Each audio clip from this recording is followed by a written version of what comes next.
ومن الناس اور لوگوں میں سے، من جو، یشری کس سے نکلا ہے یشری، شین رہی سے، شراء کا کیا معنی ہے؟ خرید و فروخت، یہاں ہے بیچنا، جو بیچ دیتا ہے، نفسہ اپنے نفس کو، نفس کا کیا معنی ہے یہاں؟ اپنی ذات، اپنا آپ، اپنی انا اور اپنا جسم اور اپنا آپ، یعنی جو کچھ آپ خود ہیں.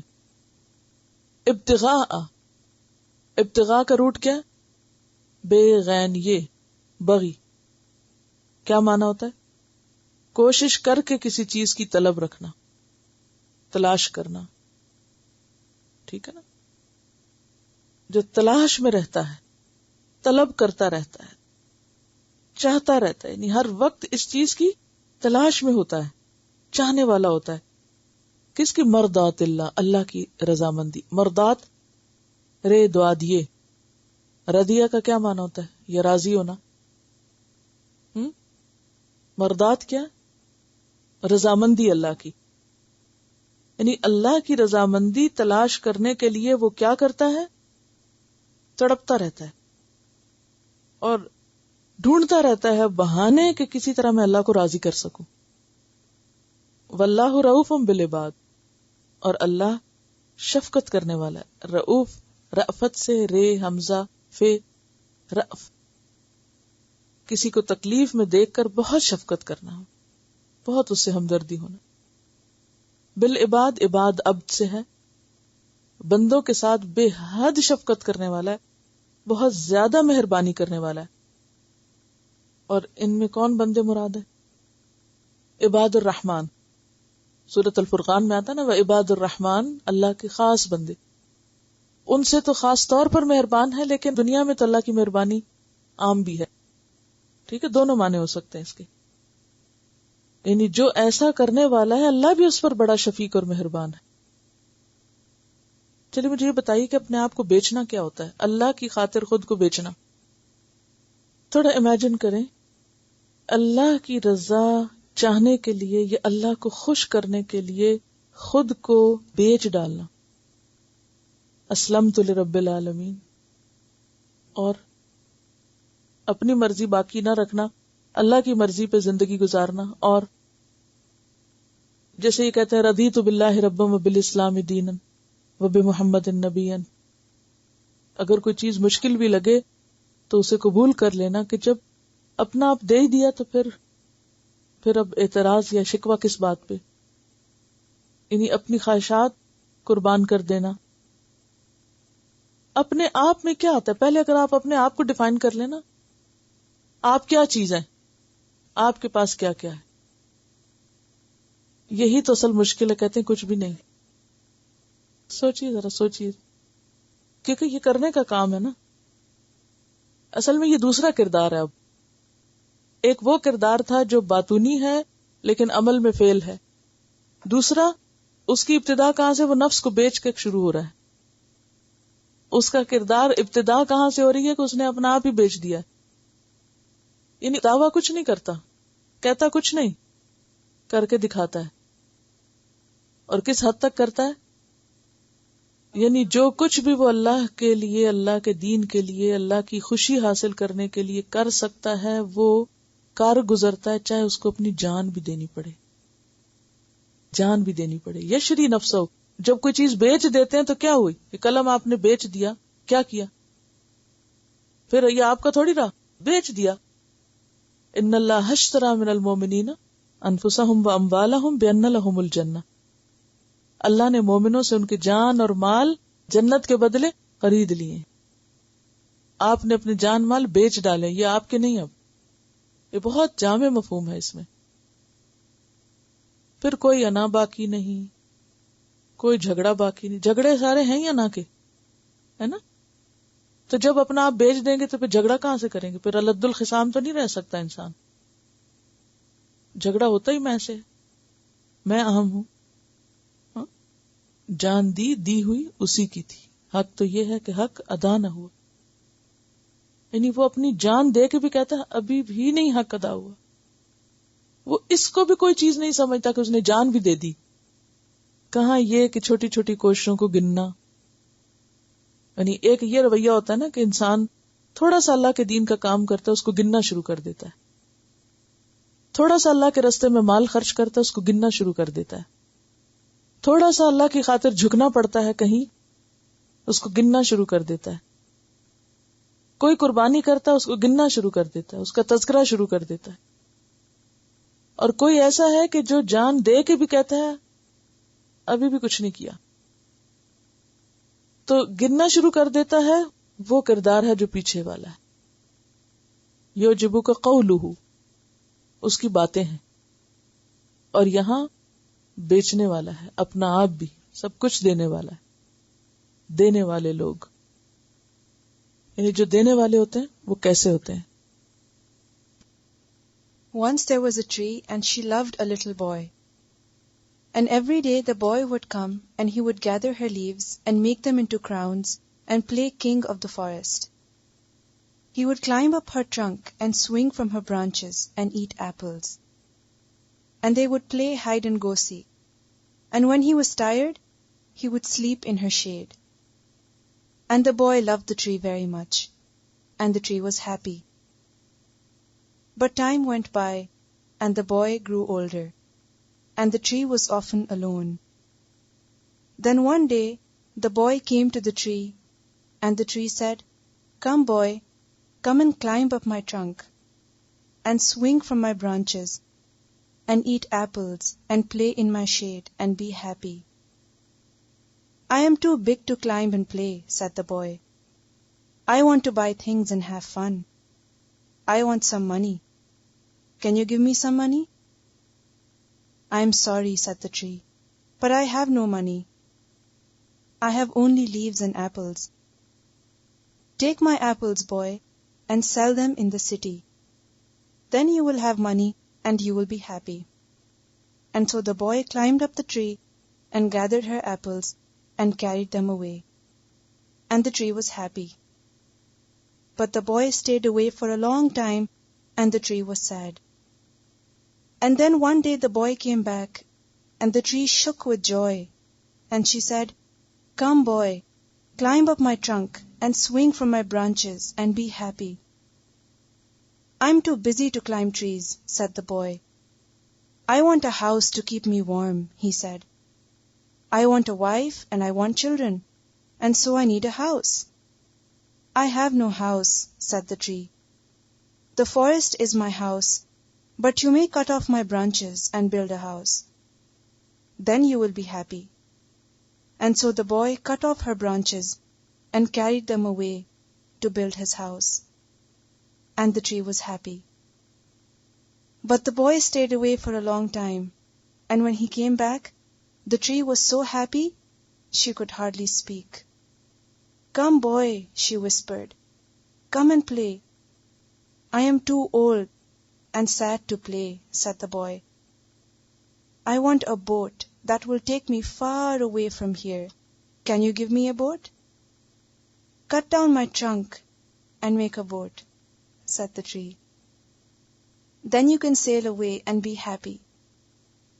And so the boy cut down her trunk and made a boat and sailed away, and the tree was happy. But not really. After a long time, the boy came back again. "I am sorry, boy," said the tree, "but I have nothing left to give you. My apples are gone." "My teeth are too weak for apples," said the boy. "My branches are gone," said the tree. "You cannot swing from them."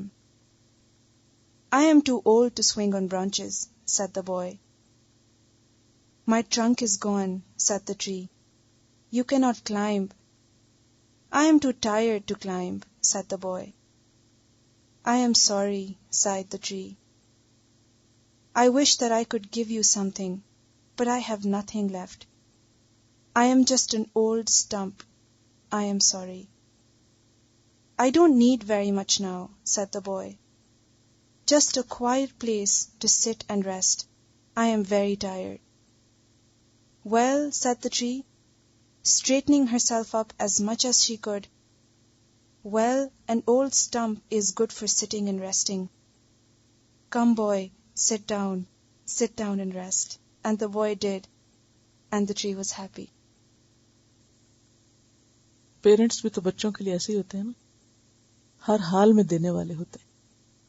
اسی طرح کچھ لوگ اللہ کی خاطر، دین کی خاطر ہر چیز ہر حال میں دینے والے ہوتے ہیں. وہ ایک لمحے کے لیے بھی نہیں سوچتے کہ بہت دے دیا، بہت کر چکے، اب کچھ نہیں.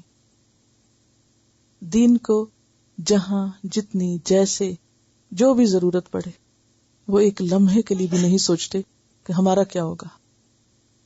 وہ دینے والے ہوتے ہیں، کیونکہ دینا ایک مزاج ہوتا ہے. مزاج یعنی دینا محض یہ نہیں کہ کسی کی مجبوری دیکھ کے تھوڑی دیر کے لیے کہا اچھا چلو ٹھیک ہے، اور پھر تھوڑی دیر بعد دل بدل گیا تو احسان جتانا شروع کر دیا. جو دینے والے ہوتے ہیں وہ دے کر زبان نہیں کھولتے، وہ اف نہیں کرتے، وہ احسان نہیں جتاتے. انہوں نے دیا کس کو؟ کس کو دیا؟ سوچیں تو ہم جو کچھ بھی کرتے ہیں وہ کس کو دے رہے ہیں؟ اللہ کو دے رہے ہیں. اور اس کا ریوارڈ کس سے لینا ہے؟ اس سے لینا ہے. تو پھر جو واقعی اس کی رضامندی چاہتا ہے وہ کبھی بھی دے کے بندوں سے بدلہ نہ چاہے گا، بندوں پہ احسان نہیں جتائے گا، بندوں کے آگے زبان نہیں کھولے گا، بندوں سے توقع نہیں رکھے گا. وہ بظاہر بندوں کو دے رہا ہوتا ہے. تو جو لوگ اللہ کے دین کے لیے کچھ کرنے والے ہوتے ہیں، کیونکہ یہاں انہیں چاہیے کیا؟ مرضات اللہ. اور مرضات اللہ جو ہے، اللہ کی رضا چاہنا، اللہ کی رضا کا کسی کو مل جانا، یہ کوئی معمولی چیز ہے؟ اللہ کی رضا کا ملنا معمولی چیز نہیں ہے. کیا ہے؟ صحابہ کرام کو چاہیے تھی نا مرضات اللہ، اور انہیں ملی بھی رضی اللہ عنہم ورضوا عنہ. اور اس کے لیے انہوں نے کیا دیا اور کتنا دیا اور کیسے دیا. اس پر حضرت صہیب رومی جو ہیں، ان کا واقعہ میں بھی انشاءاللہ آپ کو تفسیر میں بتاؤں گی. اور اس کے علاوہ اور بھی جو صحابہ کرام تھے، ان کے اگر آپ حالات پڑھیں تو آپ حیران ہوں گے کہ انہوں نے اللہ کی رضا کے لیے باقی کیا چھوڑا، باقی کیا چھوڑا. اور آج بھی آپ دیکھیں کہ دنیا میں جتنی بھی ترقیاں ہیں اور جتنی بھی کامیابیاں ہیں، ایون دنیا کی ہیں، ان سب کے پیچھے دینے والے لوگ تھے، قربانیاں تھیں. آج ہم میں سے کسی کو ایک کتاب لکھنے کا موقع مل جاتا ہے نا، کوئی اسلام کی کتاب بھی، تو سب سے پہلے کہتے ہیں اچھا چھاپ تو لو، مگر مجھے کیا رائلٹی ملے گی، مجھے اس پہ کتنے پیسے ملیں گے، مجھے کیا دو گے. تو پھر جب ہم مسلمانوں کا کردار یہ ہو کہ ہم اسلام کے نام پر بھی کمانے والے ہوں اور لینے ہی کے خواہش مند ہوں، تو اسلام کی ترقی کہاں سے ہوگی؟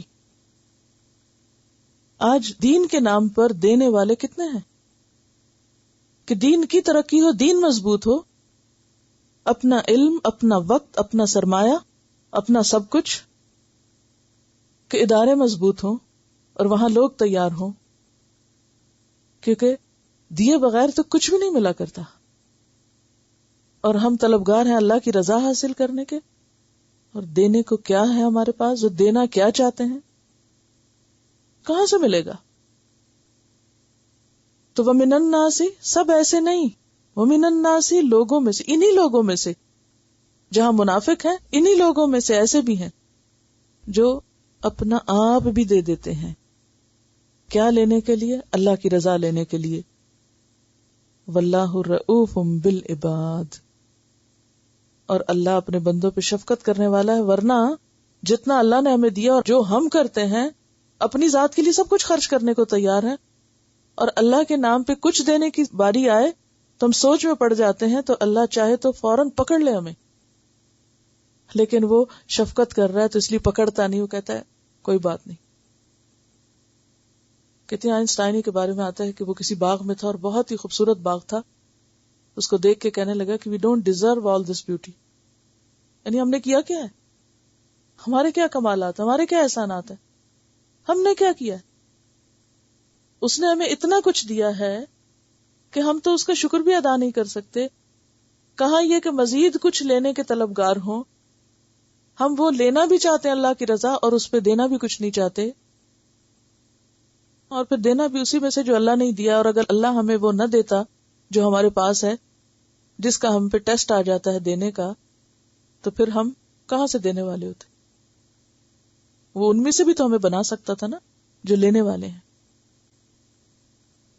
وَمِنَ النَّاسِ, اور لوگوں میں سے کوئی ایسا بھی ہے, یشری نفسہ ابتغاء مرضات اللہ, جو اللہ کی رضا چاہنے کے لیے اس حد تک آگے جاتا ہے کہ اپنا آپ بھی بیچنا پڑے تو وہ بھی بیچ دیتا ہے.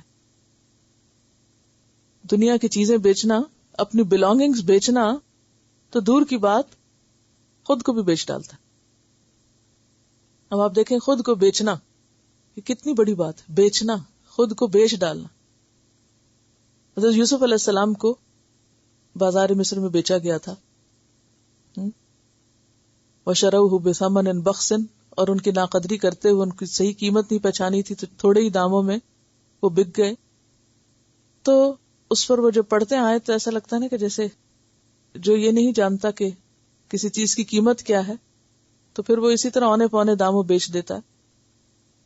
تو بہرحال یہاں خود کو بیچنا اونے پونے داموں نہیں, اللہ کی رضا کے عوض بیچنا ہے. یعنی ٹو دیٹ ایکسٹینٹ, جسے ہم کہتے ہیں نا اس حد تک چلا گیا, اتنا فار آف کہ اس نے کچھ بھی نہیں اپنے پاس چھوڑا, سب اللہ کو دیا, حتیٰ کہ اپنا آپ بھی دے دیا, خود کو بھی بیچ دیا. اپنی مرضی اور رضا تو کچھ رکھی نہیں کہ اپنی خواہشات کو وہ یا اپنی انا کا کوئی مسئلہ بنائے. ایسا شخص کسی کمپلیکس کا شکار نہیں ہوتا. اور مراد اس سے کیا ہے کہ ایسے شخص کے اندر انتہا درجے کی خالص نیت ہوتی ہے, نیت کا خلوص ہوتا ہے. اللہ کی رضا اپنے دل کی رضا پر مقدم ہوتی. مقدم کا کیا معنی؟ آگے. یعنی کسی بھی معاملے میں جب اسے پتا چلتا ہے کہ اللہ اس بات پہ راضی ہے تو وہ فوراً وہی کر لیتا ہے. اچھا اس پر اللہ راضی ہے, مجھے یہی کرنا ہے. وہ یہ نہیں کہتا لیکن میرا دل تو یہ چاہتا ہے. ٹھیک ہے یہ اللہ کی مرضی مگر میرے دل کی مرضی یہ نہیں, وہ یہ نہیں پھر کہتا. وہ کہتا ہے اچھا اللہ کی مرضی یہ, میری مرضی بھی یہی. جس پہ رب راضی اس پہ میں راضی. وہ اللہ کے فیصلوں پہ راضی, وہ اللہ کی تقدیر پہ راضی. کچھ لوگ بار بار یہی کہتے رہتے نا, اللہ تعالیٰ ہمارے ساتھ ایسا کیوں کرتا ہے, اللہ تعالیٰ ہمارے ساتھ ویسا کیوں کرتا ہے, اللہ نے ہمارے ساتھ ایسا کیوں کیا. انتہائی ناسمجھی کے جملے ہیں. یہ اللہ کے فیصلوں پہ ناراض ہونا ہے. اللہ کے فیصلوں پہ راضی ہونا کیا ہے کہ جیسے بھی حالات ہوں ان میں انسان مطمئن رہے کہ اچھا اللہ کا فیصلہ یہی تھا. آپ دیکھیے کہ اب پیچھے ایک کردار بیان ہوا, اب یہ یہاں دوسرا کردار. اس سے یہ بات بھی پتہ چلتی ہے کہ قرآن اللہ کی طرف سے ہے نا, کیونکہ نبی صلی اللہ علیہ وسلم پر جب کوئی آیت نازل ہوتی تو آپ فرماتے اس آیت کو فلاں سورہ کی فلاں آیت کے بعد لکھو. تو اسی وجہ سے اتنا ربط ہے قرآن کے اندر. یعنی کہ ایسے ہی کبھی کوئی بات کہہ دی گئی اور کبھی کوئی بات کہہ دی گئی. بہرحال اس آیت کے پس منظر میں بھی یہ بتایا جاتا ہے کہ یہ حضرت صہیب رومی کے بارے میں ہے. اور آپ کو معلوم ہے کہ کہاں کے تھے یہ جو کتاب ہے نا حیات صحابہ کے درخشاں پہلو, اگر آپ گھر جا کر اس کا پیج نمبر 223 نکالیں تو اس میں صہیب رومی کے حالات لکھے ہوئے ہیں. ان کی کنیت ابو یحییٰ تھی. یہ رومی تھے نہیں, اصل میں رومی اور نسل نہیں تھے, یہ خالص عربی نسل کے تھے, لیکن یہ رہتے تھے بصرہ سے قریب ایک علاقے میں. تو بہرحال ان کے بال جو تھے سنہرے تھے اور ان کی شکل رومیوں سے ملتی جلتی تھی, اس وجہ سے کہا گیا. یعنی ہاں ان کو ان کی والدہ سیر کے لیے لے گئیں اور ساتھ خادم وغیرہ بھی تھے. اور ہوا یہ کہ جس بستی میں یہ پہنچے وہاں روم کے لشکر نے بستی پہ حملہ کر دیا اور سب کچھ لوٹ لیا گیا اور بچوں کو قیدی بنا لیا گیا. تو ان بچوں میں حضرت صہیب بھی تھے اور روم لے جا کر انہیں وہاں کی ایک منڈی میں بیچ ڈالا گیا اور وہ بکتے ہوئے ایک سے دوسرے آقا کی طرف منتقل ہوئے.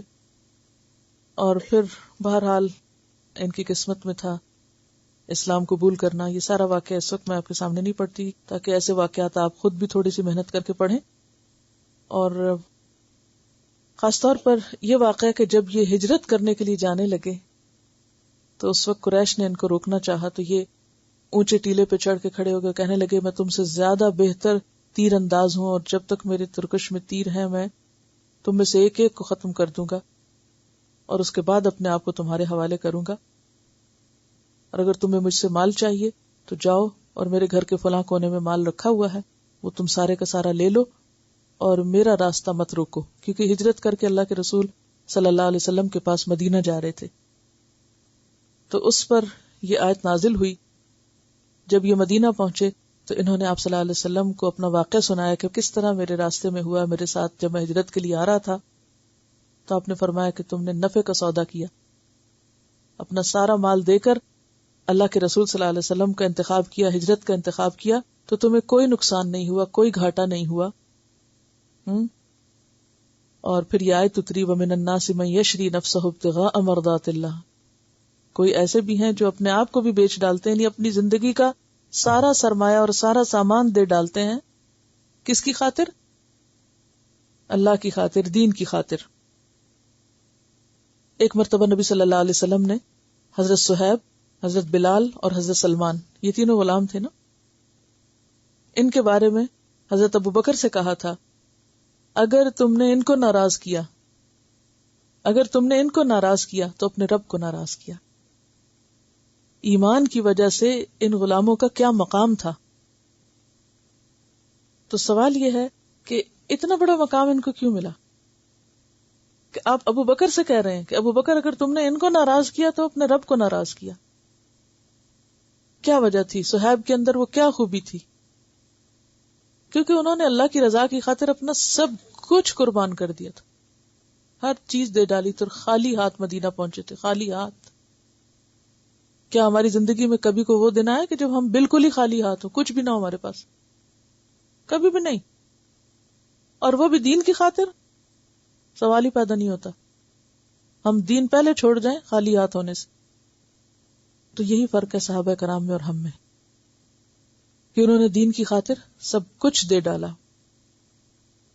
تو وَمِنَ النَّاسِ مَن يَشْرِي نَفْسَهُ ابْتِغَاءَ مَرْضَاتِ اللَّهِ وَاللَّهُ رَءُوفٌ بِالْعِبَادِ. اور پھر انسان ہے نا, کمی بیشی ہو جاتی ہے, کوشش کرتے کرتے پھسل جاتا ہے, تو پھر اللہ مہربان اپنے بندوں پر, وہ پھر بندوں کو سنبھلنے کا موقع دیتا ہے.